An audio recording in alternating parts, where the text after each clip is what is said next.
Mesdames, Messieurs, bonsoir et merci de la fidélité à la télévision nationale. Dans l'actualité, le quartier Bellevue a servi de cadre à une cérémonie de soutien au chef de l'État général Mamadi Doumbouya. C'est l'initiative du mouvement de la jeunesse et du progrès de la Guinée pour le soutien aux actions du chef de l'État général Mamadi Doumbouya. Reportage Mikini Moussa Kamara.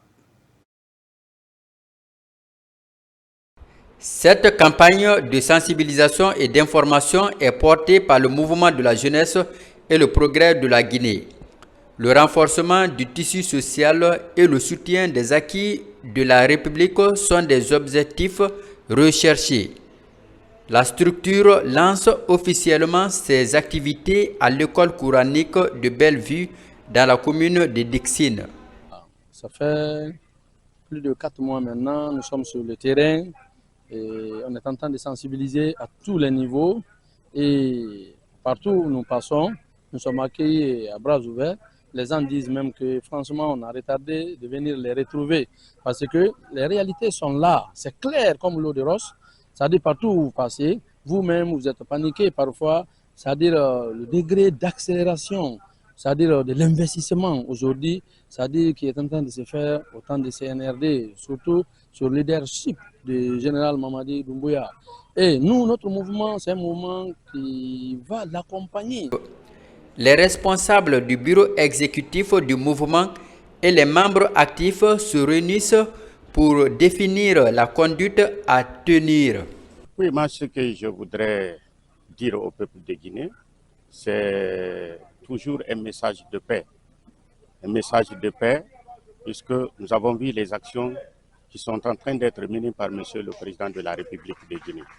Donc, à propos, il faut qu'on observe la paix, qu'on cultive le vivre ensemble entre nous pour favoriser le travail qu'il a entamé depuis un certain temps. Parce qu'il n'est secret pour personne de connaître que la Guinée est en train d'évoluer sur tous les plans. Sur le plan de la santé, sur le plan de l'éducation, les infrastructures qui pleuvent de partout. Donc, nous devons l'encourager dans ce sens-là. Ce mouvement a déjà installé une pléiade d'antennes dans la Guinée profonde. Certaines activités similaires sont annoncées dans le Grand Conakry pour soutenir les idéaux du CNRD à l'échelle nationale et internationale. Et puis c'est le Ramadan, mois de pénitence et de charité. Le service humanitaire de l'État se manifeste auprès des fidèles musulmans et chrétiens de Guinée. À Simbaya, dans la paroisse Sainte-Odile, des denrées alimentaires sont offerts aux fidèles en difficulté. Reportage Sona Sagnou.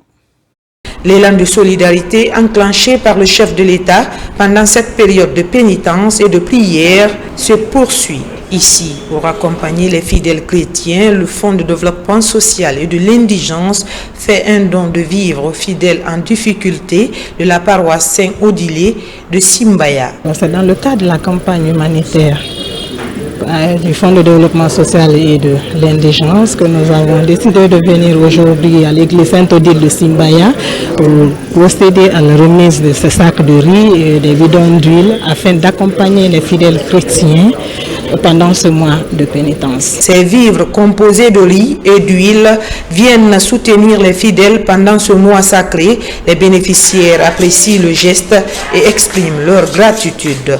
En recevant ces dons de vivres, nous tenons à vous exprimer toute notre gratitude au gouvernement, avec à sa tête le général Mamadi Doumbouya, président de la République, chef de l'État.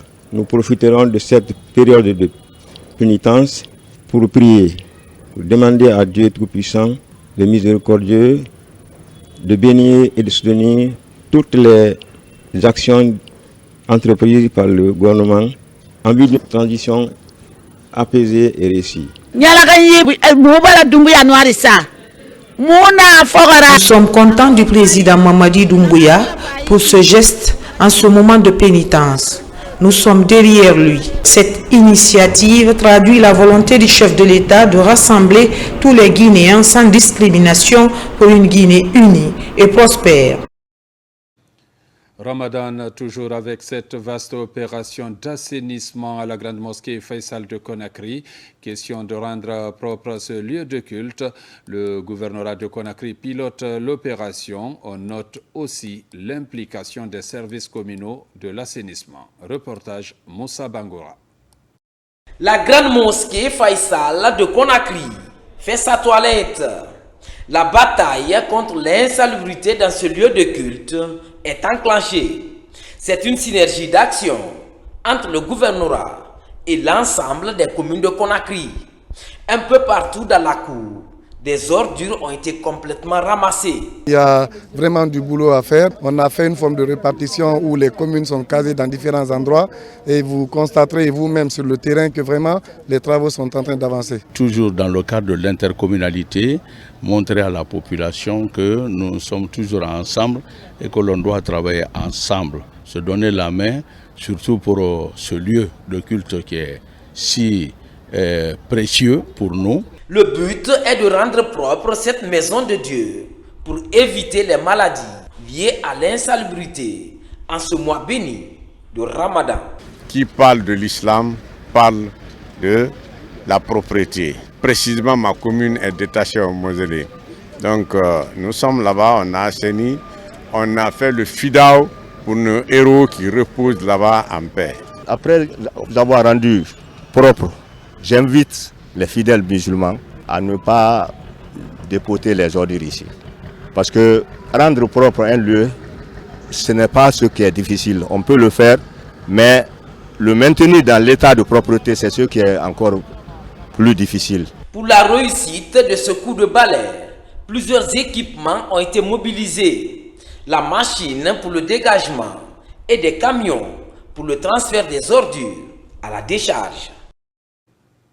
Et puis la 5e édition du Coran Challenge s'ouvre à Conakry. L'objectif est de contribuer à promouvoir les valeurs de la religion musulmane en cette période de pénitence.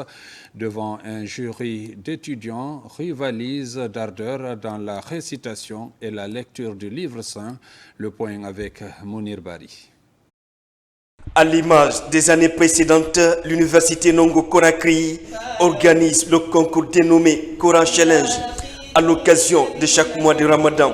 Pour cette édition, plusieurs étudiants et élèves y prennent part. À ce rendez-vous, une rupture collective est aussi organisée. Plusieurs personnalités publiques et religieuses ont rehaussé de leur présence à cette compétition. Le but est de dénicher des talents en milieu scolaire et universitaire. Nous sommes à un mois saint, le mois de Ramadan. Donc c'est une tradition d'organiser chaque année le Coran Challenge, histoire vraiment de montrer un peu aux étudiants la mémorisation du Saint-Coran. Comme vous le savez, le Coran c'est la parole de Dieu. Donc à travers ces étudiants, ces élèves, beaucoup d'entre eux parmi leur jeune âge, depuis qu'ils étaient enfants, ils lisaient le Coran, relisaient. Donc c'est tout ça qu'on est en train de mettre en pratique pour qu'ils puissent expérimenter un peu tout ce qu'ils ont vécu, voir un peu comment ils ont maîtrisé le Coran. Chers frères et sœurs en islam, le Coran est une grande chance pour la communauté musulmane. Et les Hufaz le Coran, ceux qui mémorisent le Coran, sont les personnes les plus estimées de notre communauté. Ceux qui ont mémorisé le Coran, ce sont des personnes que Dieu a choisies dans sa préscience avant que le monde ne soit monde, pour qu'ils deviennent les réceptacles qui préservera sa parole. Devant le regard de membres du jury, une dizaine d'étudiants et élèves venant de tous les horizons récitent, interprètent et traduisent le livre saint. Après cet exercice religieux de haute portée, les lauréats sont connus et récompensés. C'est à la fois un honneur, un plaisir et un honneur pour nous tous de participer au lancement de ce grand événement, le Coran Challenge, en ce mois de Ramadan. Je voudrais féliciter l'université, les organisateurs, les initiateurs de cet événement dans ce temple du savoir. Et je pense que cette tradition honorable de conquête du savoir, d'humilité, de respect que dicte le Saint-Coran va se perpétuer. C'est un sentiment de satisfaction. Je remercie Dieu d'abord, ensuite mes parents qui ont financé cette étude-là et toutes les personnes qui sont à la base de cette réussite-là. Il n'y a pas de secret dans le Coran, mon frère, il faut juste apprendre. Le concours Coran Challenge, suivi d'une rupture collective, constitue une véritable émulation religieuse organisée cette année. L'événement met en compétition étudiants, lycéens de la capitale pour promouvoir la lecture du Saint-Coran en milieu scolaire et universitaire. Réouverture de la mosquée centrale de Hamdallaye, un soulagement pour les populations de ce quartier. Désormais, pas question de parcourir des distances pour s'acquitter de ses obligations religieuses. Reportage Thierno Maroufba. Tout a commencé le 22 avril 2022. Ce jour-là, le chef de l'État décide d'accomplir sa prière dans cette maison de Dieu. Se trouvant dans un état peu reluisant, le général Mamadi Doumbouya prend un acte fort pour les fidèles en rénovant entièrement la mosquée centrale du Hamdallaye. Après les travaux, cette maison de Dieu présente un nouveau visage. À l'intérieur, tout est mis pour répondre à une mosquée moderne. Grâce de Dieu le Tout-Puissant et avec beaucoup d'aide de notre cher président de la République, le général Mamadi Doumbouya. Pour son implication personnelle à l'achèvement des travaux de cette mosquée, c'est grâce à lui que nous avions pu organiser cette cérémonie d'inauguration historique. Construire la mosquée ou bien renouveler, c'est pas ça tout. Mais il faut vraiment tout faire pour que l'état qu'on a vu la mosquée aujourd'hui, quand on vient après 2 mois, 3 mois, on trouve la mosquée du même état. Donc on ne peut pas faire ça sans l'entretien de la mosquée. C'est pourquoi notre ministre même a initié chaque mosquée de trouver un waqf avec la mosquée qui veut permettre, ce n'est pas faisable toujours dans la mosquée, mais s'il y a une autre source, les ampoules qui sont gâtées, s'il y a des toilettes, autre chose, vraiment, dans ça, on peut prendre pour maintenir la mosquée.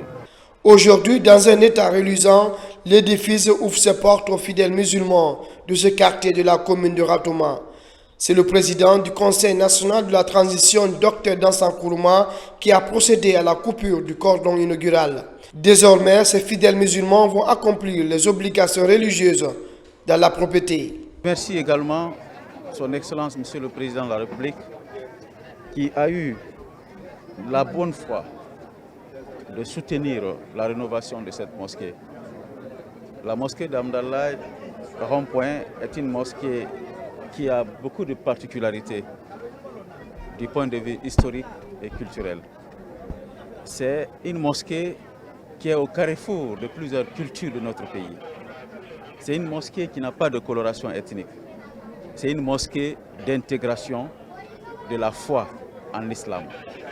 C'est pourquoi celui qui a rénové cette mosquée, que Dieu le paye à la hauteur de l'acte qui a été posé. À cette réouverture de cette maison de Dieu, ici à Hamdallaye, Dr Dansan Kourouma a remis des livres coraniques aux fidèles de cette mosquée.